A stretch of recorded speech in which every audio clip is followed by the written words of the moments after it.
7 minutes.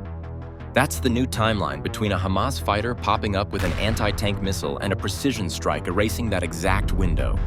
Not the building, not the block, the window. Israel just deployed the Bar rocket system in Gaza for the first time. Developed by Elbit Systems and introduced in August 2024, this artillery replaced the decade-old Romok rockets that had a 35-kilometer range with accuracy under 10 meters. The Bar is sort of advanced navigation designed for urban environments and degraded GPS signals. Extremely short time frame from identification to impact. The 282nd Artillery Regiment under Division 36 fired these for the first time in southern Gaza.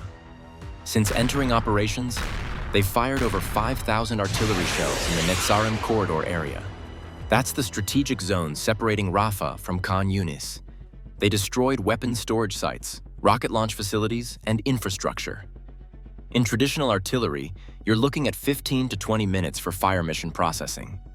Multiple confirmations, trajectory calculations, adjustments.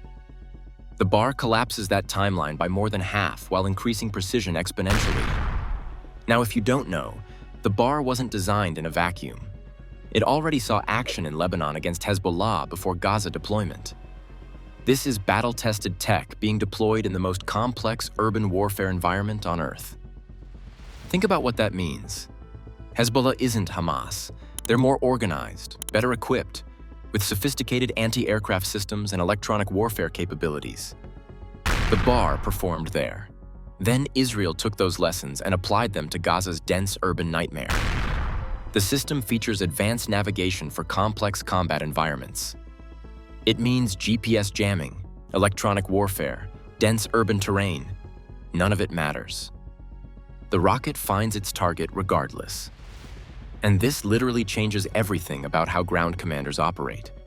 Targets they'd previously have to ignore because the risk-to-reward ratio was wrong? Now viable. A sniper position on the 3rd floor?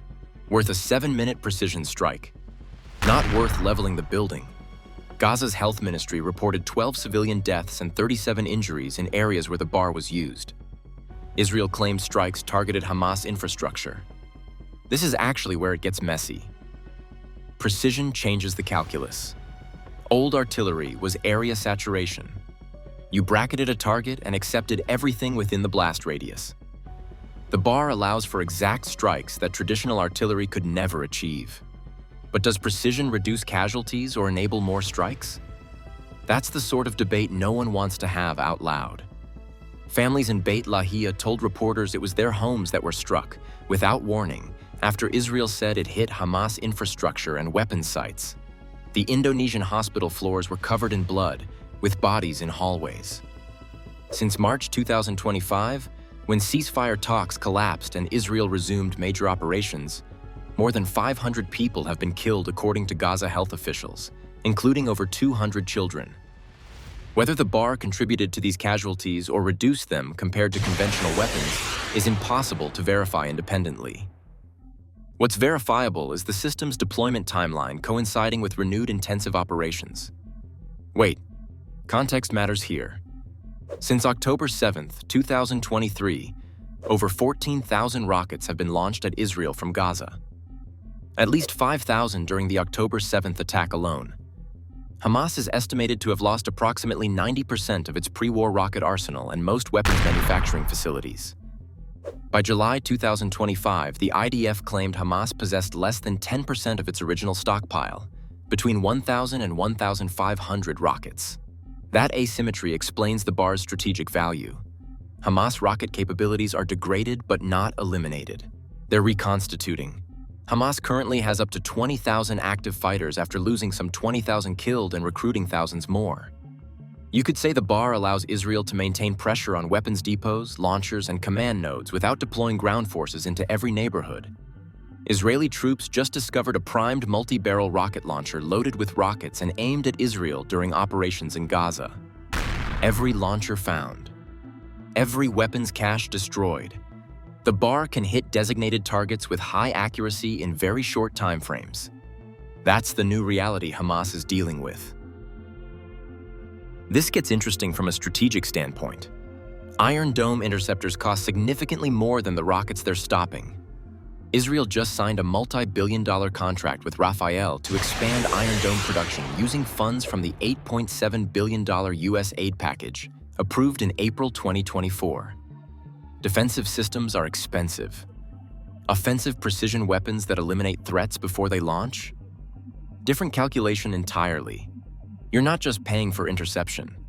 You're paying for every rocket that gets through, every evacuation, every disrupted day of economic activity. Precision strikes that destroy launch sites before rockets fly? That's cost-effective compared to the alternative. From reactive defense to proactive elimination of threats at their source, the bar is a shift in doctrine. And Elbit Systems knows exactly what they're doing. They're Israel's largest military contractor, specializing in producing a wide array of military equipment and advanced surveillance technologies.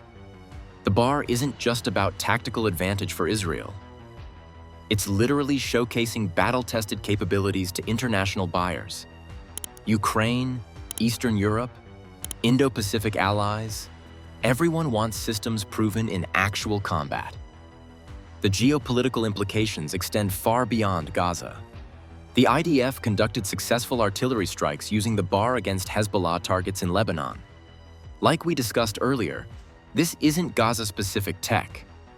It's a system designed for multiple theaters across Israel's defense challenges. Hezbollah in the north, with their sophisticated networks. Hamas in Gaza with urban density. Potential future conflicts with state actors who have electronic warfare capabilities. The bar provides that scalable precision fire solution across all of them. Israel has also been repurposing old armored personnel carriers, filling them with tons of explosives to activate IEDs placed by terrorists before fighters enter areas. The bar is one tool in a comprehensive approach combining precision strikes, explosive clearance, and ground maneuvers. This is integrated warfare. Every system supporting the others. The bar identifies and eliminates threats. Ground forces move in behind explosive clearance vehicles. Drones provide overhead coverage. Intelligence feeds targeting data directly into fire control systems. It's industrial-age volume replaced by information-age precision. Now, what if I told you the bar is just the beginning?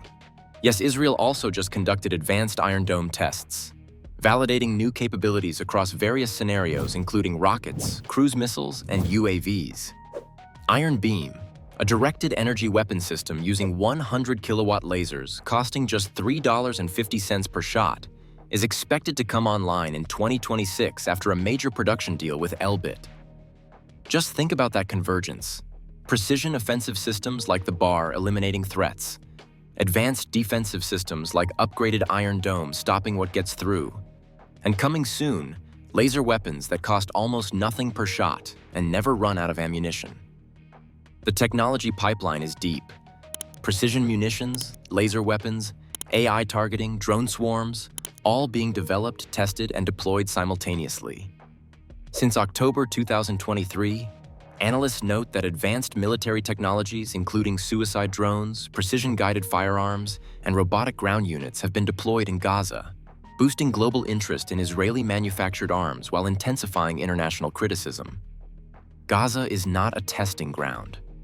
Yes, every conflict becomes a technology demonstrator whether intended or not. The question is whether those technologies reduce or increase harm. Because this is Hamas is really dealing with. Every technological advance by Israel requires adaptation. New tactics, deeper tunnels, more distributed command structures, and every adaptation gets countered by the next system. The bar's advanced navigation works specifically in urban environments and degraded GPS signals. That's designed to counter Hamas's electronic warfare and urban camouflage tactics. Hamas has no intention of relinquishing weapons despite agreeing to do so in ceasefire agreements, senior officials declared in interviews. The official American position is that full disarmament is unconditional, and if Hamas refuses, the U.S. will support renewed Israeli offensive to compel compliance. That means more operations, more precision strikes, more bar rockets flying into Gaza. Hamas responded to resumed Israeli operations by firing its first rockets since March 2025. Sirens sounded in Tel Aviv Thursday, followed by explosions, with projectiles either intercepted or falling in open areas. The cycle continues. Hamas fires. Iron Dome intercepts. Israel strikes back with systems like the bar. Precision versus volume. Defense versus offense. Hamas is fighting with 10% of their original arsenal against technology that can target individual fighters in specific rooms within minutes of detection. More than 50,000 Palestinians have been killed since October 7th, 2023, including more than 2,000 since Israel resumed aggression on March 18th, 2025. The bar didn't start this conflict. It won't end it, but it fundamentally changes how Israel prosecutes it. Systems that used to offer protection, urban terrain, civilian proximity, GPS jamming, matter less with every technological iteration. The bar replaced the Romox system that had been in service approximately a decade. Evolution happens fast when battlefield demands drive innovation. The system enhanced operational flexibility for IDF artillery and fire support forces, enabling tailored strikes matching both target nature and battlefield complexity. That's military speak for, commanders can now engage targets they'd previously have to pass on. And oh, the volume is huge. Since beginning operations, the 282nd Brigade fired over 5,000 artillery shells at terror targets in the Netzarim corridor. This isn't just about Gaza or even Israel. The bar is showing us trends that will define 21st century warfare globally. Precision, speed, integration of targeting data directly into fire systems, compressed decision cycles. The side that can observe, decide, and act faster wins. Period. And of course, everyone is watching. Defense ministries from Warsaw to Tokyo are analyzing how the bar performs in actual combat. What works, what doesn't, how to integrate similar capabilities into their own arsenals. The industrialization of precision is happening. What was once rare and expensive is now scalable and repeatable. That changes everything about modern warfare. Ukraine is already using similar concepts with modified rocket artillery. NATO is accelerating development of precision strike systems. China is investing heavily in smart munitions. The technology diffusion is inevitable. Israel's advantage is being first, testing these systems in real combat conditions, iterating rapidly based on battlefield feedback. By the time competitors field similar capabilities, Israel will be 2 generations ahead. This is modern warfare now, not armies clashing on open fields, urban combat where precision determines survival. Information dominance translates to tactical advantage. And systems like the bar is the future whether we like it or not.